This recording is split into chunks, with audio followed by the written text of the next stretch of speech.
নমস্কাৰ। ভিডিঅ' বনাবৰ ভাষা নাই বা মানসিকভাৱেও প্ৰস্তুত নহয়, তথাপিতো মানে অসমৰ সৰ্বত্ৰৰ যি পৰিৱেশ সেয়া আমাৰ ফালেও এতিয়া পৰিৱেশ মানে হয়তো আপোনালোকৰ ফালে পানী কিছু কমিছে, আমাৰ ফালৰ পৰা বেছিকৈ যোৱাকালিৰ পৰা আৰম্ভ কৰিছে। এয়া দেখিছে বাটৰ সন্মুখত পানী, ঘৰৰ ভিতৰ পাইছে, বাটত উঠিছে, চোতালত উঠিছে। আহক অলপ দেখুৱাওঁ। কিনো দেখুৱাম সেইটো চাওক, ভঙা ফুটা ঘৰ, তাতে আকৌ বানপানীয়ে চোতাল ঘৰ সকলো বুৰাইছে। এয়া পথত পানী, একাঠু সাগৰ সদৃশ পৰিৱেশ। এইটো হ'ল বৰমাহঁতৰ ঘৰ। আৰু সৌ যে ঘৰটো দেখিছে সৰুমাইহঁতৰ ঘৰ, এইটো আমাৰ পৰা বৰকা সংযোগী পথটো। সকলোতে পানী পানী পানী পানী, সাগৰ সম পানী, সকলোতে পানী। কি বৰ্তমান এটা পানীৰে অভাৱ, সেইটো হ'ল খোৱা পানীৰ, গা ধোৱা পানীৰ, ভাত ৰন্ধা পানীৰ, সেইটোৱে অসুবিধা। আৰু মল মূত্ৰ ত্যাগ সেই অসুবিধা। খাদ্যৰ সমস্যা, কাৰোবাৰ চৌকা জ্বলা নাই, কাৰোবাৰ থাকিবৰ ঠাই নাই, চকুত টোপনি নাই, দুশ্চিন্তা। কাৰোবাৰ বিচনাখনত পৰিছে যদিও টোপনি একেবাৰে নাই। উপায় নাই, জাগি থাকিব লাগিব, সজাগ হৈ থাকিব লাগিব। আৰু এয়া চুবুৰীৰ ডেকাসকলে এইখন কলৰ ভূৰ যোগাৰ কৰিছে, মানুহ অনা নিয়া, বস্তু বাহানি, ছাগলী গৰু অনা নিয়া। আৰু তেওঁলোকে আৰু চেঙেলীয়া ডেকাবিলাকে আৰু অকণমান ফুৰিবও পাৰে, যাতে অলপ বানপানীৰ মজা ল'ব পাৰে, যিহেতু জীৱনটো ভালদৰে বুজি উঠা নাই তেওঁলোকে। আৰু এয়া আমাৰ মানে গাঁৱৰ অইন এটা চুবুৰীৰ এয়া দৃশ্য। সকলোতে একেই পৰিৱেশ, পথত পানী একাঠু, ঘৰৰ চোতালত পানী এক কঁকাল, ঘৰৰ ভিতৰত পানী। মানে পানী সম্পূৰ্ণৰূপে পানীৰ তলত আমাৰ ধোপাতাৰী গাঁও। ধোপাতাৰী গাঁৱৰ লগতে আমাৰ এই সমগ্ৰ অঞ্চল, আঠিয়াবয়ে হওক বা চাংখাৰীয়ে হওক বা ধোপাতাৰীয়ে হওক বা মলঙেই হওক বা হাঠিয়ানাই হওক, চেপটি হওক, বোৰকা হওক, সোণাপুৰ, কমলপুৰ, দালাং, এইবিলাক সকলোতে পানী মাথো পানী।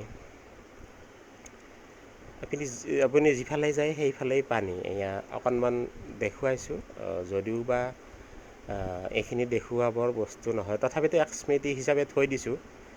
2004 চনৰ পিছত আকৌ আমাৰ গাঁৱত এনেকুৱা বানপানী 2004তে হৈছিল, বাকী তেনেকৈ নহয়। আৰু প্ৰকৃতি আমাক যেনেকৈ দিছে তেনেদৰে ধ্বংসও কৰিব পাৰে। প্ৰকৃতি নিজে নিজৰ কাম কৰি আছে, ফুলপাহ খুব সুন্দৰভাৱে ফুলি আছে।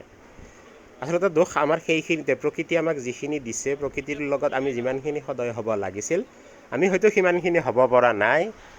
আৰু সিমানখিনি হোৱা নাই। আমি যিমানে শিক্ষিত হৈছোঁ সিমানে আমি কিছু ক্ষেত্ৰত আমি মূৰ্খও হৈছোঁ। আমি অনাহকত পাহাৰ কাটিছোঁ, বনাঞ্চল ধ্বংস কৰিছোঁ, গছ গছনি কাটিছোঁ, নিজৰ ঘৰ দুৱাৰ ওখ কৰিছোঁ, পথ ওখ কৰিছিলোঁ, নিজৰ অট্টালিকাটো ওখ কৰি লৈছোঁ। কিন্তু নলা নৰ্দমাটো ৰাখিবলৈ এৰি দিছোঁ। সন্মুখেদি নলা নৰ্দমা যায় বুলি পদূলিমুখত আমি গেটখন বহুৱাই লৈছোঁ। এয়া হ'ল আমাৰ চুবুৰীৰ এয়া মন্দিৰটো, য'ত 2004 চনতো পানী উঠিছিল, অলপ অচৰপকৈ এইবাৰো উঠিছে। আৰু সেইটো হ'ল আমাৰ সভাগৃহ, য'ত আমাৰ গাঁৱৰে গৰু ছাগলীখিনি ৰাখিছে। উপায়তো নাই, কি কৰিব, মানুহেৰে থাকিবৰ ঠাই নাই। তথাপিও গৰু ছাগলীকেইটাকো ৰক্ষণাবেক্ষণ দিব লাগিব, গতিকে সেয়াই শেষ উপায়। উপায় নহ'লেও উপায় উলিয়াব লাগিব। এয়া চৰকাৰে গৰু ছাগলীৰ বাবে এয়া চাপৰৰ যোগান ধৰিছে। এয়া গাঁওবুঢ়াৰ জৰিয়তে চৰকাৰৰ ফালৰ পৰা আহিছে। আমাৰ চুবুৰীত এনেকৈ ৰাখি যাৰ গৰু ছাগলী আছে তাকে এই ধৰণে বিলাই দিয়া হৈছে। কিবা মানে গৰুৰ প্ৰতি, ছাগলীৰ প্ৰতি কিবা পৰিমাণটো বেলেগ বেলেগ, যিয়ে নহওক মানুহখিনি পালেই হ'ল। গৰু ছাগলীখিনি এই বিপদৰ সময়ত কিবাকৈ চাপৰ তাপৰ, খেৰ চেৰ মজুত থকা খেৰ চেৰ খাই এনেকৈ জীয়াই থাকিলে হ'ল। এতিয়া পৰিৱেশবিলাক দেখিছে যে মানুহ থাকিব ঠাই নাই, থকা ঘৰ নাই, পাকঘৰত পানী উঠিছে, থকা ঘৰত পানী উঠিছে। কিন্তু তৎসত্ত্বেও আমি চলিব লাগিব, আছোঁ এনেকৈ, উপায়তো নাই। এয়া দেখিছে মানুহ, গৰু, ছাগলী চব একেলগে। আৰু এয়া মানে কি, নিজৰ যান বাহন, গাড়ী ঘোঁৰা ক'তো ৰাখিবলৈ ঠাই নাই। এয়া পথৰ দাঁতিতে থৈ দিছে। এয়া দেখিছে গৰু ছাগলী, গাড়ী ঘোঁৰা সকলো ইয়াত থৈ দিছে। এয়া মাথো পানী পানী পানী, কেৱল পানী। কি কৰিব আৰু, উপায়তো নাই। এই হ'ল অৱস্থা যোৱাকালিৰ পৰা, মানে কালিৰ পৰা, সোমবাৰৰ পৰা ঠিক দুপৰীয়া 2 বজাৰ পৰা বিদ্যুৎ সংযোগ বিচ্ছিন্ন কৰা হৈছে, যিহেতু সৰ্বত্ৰে পানী। এতিয়া এই পৰিৱেশ মানে আমাৰ গাঁৱৰ পৰিৱেশ মানে কামৰূপ জিলাৰ জালুকবাৰী সমষ্টিৰ অন্তৰ্গত ধোপাতাৰী গাঁও পঞ্চায়তৰ ধোপাতাৰী গাঁৱৰ সমন্বিত গোটেই অঞ্চলৰ এই পৰিৱেশ। হয়তো আমাৰ ইয়াতকৈও বাকী বহু ঠাইত মানুহৰ ঘৰৰ মধ্যচেৰে পানী বৈ গৈছে। গতিকে প্ৰাৰ্থনা কৰাত বাহিৰে সহমৰ্মিতা দেখুৱাত বাহিৰে বিশেষ নাই। আৰু যিহেতু এতিয়া নিজৰে চাওঁতে চাওঁতে পৰহিৰ পৰা আমাৰ ঘৰতো উঠিল, চোতালত উঠিল, তাৰপিছত ঘৰত উঠিল, এতিয়া বাটত একাঠু পানী। গতিকে কি কৰিম, কলৈ যাম ভাবি পোৱা নাই। তাকে সেয়াই আৰু প্ৰাৰ্থনা কৰাত বাহিৰে সহমৰ্মিতা দেখুৱাত বাহিৰে কিবা অকণমান ভালকৈ কোৱাত বাহিৰে হয়তো নিজে একো কৰিব পৰা নাই। আৰু যিহেতু নিজেই ভুক্তভোগী, 2004 চনতো আমাৰ এনেকুৱা অৱস্থা হৈছিল আমাৰ গাঁৱৰ প্ৰায় প্ৰতিঘৰ পৰিয়ালৰে। হয়তো আপোনালোকে এটা কথা নাভাবিব যে নিজে বিপদত পৰিছে বা ৰাইজ বিপদত আছে তেওঁ ভিডিঅ' বনাইছে, কথাটো তেনেকুৱা নহয়। সময়খিনি গৈ অহা নাই। এতিয়া বিচনাখনৰ ওপৰতে কিমান থাকিব, ওলাইও যাব নোৱাৰে পানী, আৰু পানীবিলাক খুব মানে খজুৱাই। গতিকে ওলাইও যোৱাৰ বিশেষ কাম নাথাকে, গাড়ীও চলাব নোৱাৰি। গতিকে আৰু কাৰ কিমান খবৰ ল'ব, চবেই পানীৰ তলত আছে। গতিকে কিনো ভাবিলোঁ এনেকৈ হয়তো অকণমান সময়টো অতিবাহিত হ'লে হয়তো মনটো ভাল লাগিব। কিতাপো বহুকেইখন আছে নপঢ়াকৈ আলমিৰাত, কিন্তু কিতাপ পঢ়াৰ মানসিকতা বা মনোবল এতিয়া নাই। সৰ্বত্ৰে যি পানী, আমাৰ যি অৱস্থা ৰাইজৰ সকলোতকৈ, আমাৰতো ক'ব গ'লে ভগৱানে দিলে চোতাল বা ঘৰতহে কিছু পানী হৈছে, কিন্তু বহুতৰ ঘৰৰ একো বস্তুৱেই, একো সামগ্ৰীয়েই তেওঁলোকে ৰাখিব নোৱাৰে, সকলো উঠি বাঢ়ি গৈছে ঘৰৰ মধ্যচেৰে। কিন্তু কি কৰিব, উপায়টো নাই। তথাপি আমি চলিব লাগিব। জীৱনটো আছে যিহেতু সম্পদ, আকৌ আমি নতুনকৈ গঢ় দিব পাৰিম নিশ্চয়। হয়তো সময় লাগিব, কষ্ট হ'ব, তাৰ বাবে আমি মানসিকভাৱে প্ৰস্তুত হ'ব লাগিব। গতিকে মনটোক যদি সবল কৰি ৰাখে, নিশ্চয় বাকীখিনিও সবল হৈ থাকিব পাৰিব বুলি আমি বিশ্বাস কৰোঁ। আৰু আমি এটা কথা ভাবিছোঁ, এই যে আমাৰ বানপানীবিলাক হয়, আমাৰ প্ৰতি বছৰে মথাউৰি ছিঙে, প্ৰতি বছৰে মথাউৰি নিৰ্মাণ কৰা হয়, মেৰামতি কৰা হয়। গতিকে এইখিনিত আমাৰ ঠিকাদাৰসকল, মন্ত্ৰী বিষয়াসকল, তাৰেপৰা আমোলাসকল যদি কঠোৰ নহয়, যদি নিজে কয় দুৰ্নীতিমুক্ত কৰিব নোৱাৰে, বা সকলোখিনি বিজ্ঞানসন্মতভাৱে প্ৰণালীবদ্ধভাৱে অধ্যয়ন নকৰি তেনেকুৱা বিজ্ঞানসন্মত পৰিকল্পনা হাতত নল'লে হয়তো অদূৰ ভৱিষ্যতো আৰু হয়তো আমি ইয়াতকৈ বেছি ভয়াৱহ পৰিস্থিতিৰ সন্মুখীন হ'ব লাগিব। গতিকে এই চেগতে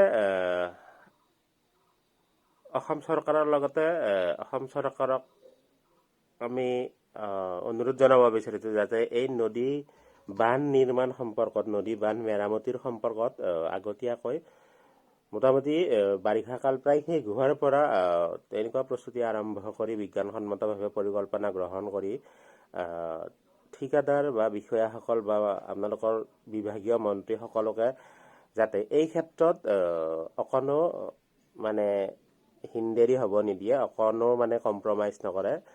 তেহে হ'লে আমাৰ হয়তো বহুখিনি, হয়তো প্ৰায় 50% বা আধা পৰিমাণৰ আমি হয়তো এই প্ৰাকৃতিক দুৰ্যোগ কিছু পৰিমাণে আমি চম্ভালি ল'ব পাৰিম, যিমান দূৰ আমি বিশ্বাস কৰোঁ। কিন্তু তাৰ পিছতো এইসকলৰ বাবেই তাৰমানে কি, হয়তো কামত যি পালমৰা স্বভাৱ, ঠিকাদাৰসকলৰ ধৰি বিষয়া আমোলা সকলোৱে য'ত তেওঁলোকে কমিশ্যন পায়, তেওঁলোকৰ কাৰণেই হয়তো আজি আমাৰ এই অৱস্থা। আৰু আমাৰো আছে ভুল কিছু, জনসাধাৰণৰ নথকা নহয়।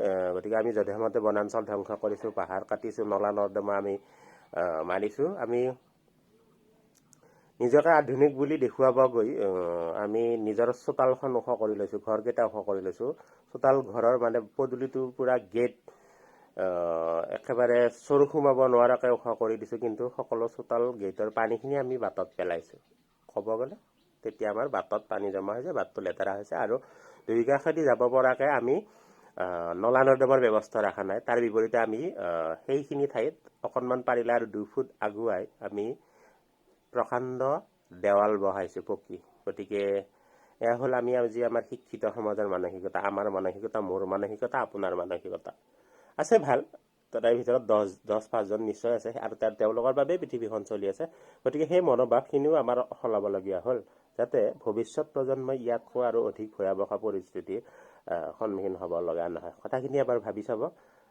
গতিকে বৰ বিশেষ নকওঁ, এই বিপদৰ সময়ত, এই প্ৰাকৃতিক দুৰ্যোগৰ সময়ত, মহাপ্ৰলয়ৰ সময়ত। গতিকে অসমৰ সকলোতে এতিয়া এনেকুৱা আপোনালোক সকলোৱে সাৱধানে থাকিব, সজাগ হৈ থাকিব, কুশলে থাকিব, নিজৰ স্বাস্থ্যৰ প্ৰতি যতন ল'ব। এতিয়া প্ৰধান সমস্যা খোৱা আৰু খোৱা পানী, মানে টোপনি মৰা, ভাত খোৱা আৰু পানী, আৰু ইফালে আমাৰ শৌচাগাৰৰ অকণমান অসুবিধা। সকলোৰে হৈছে, সৰ্বত্ৰে হৈছে।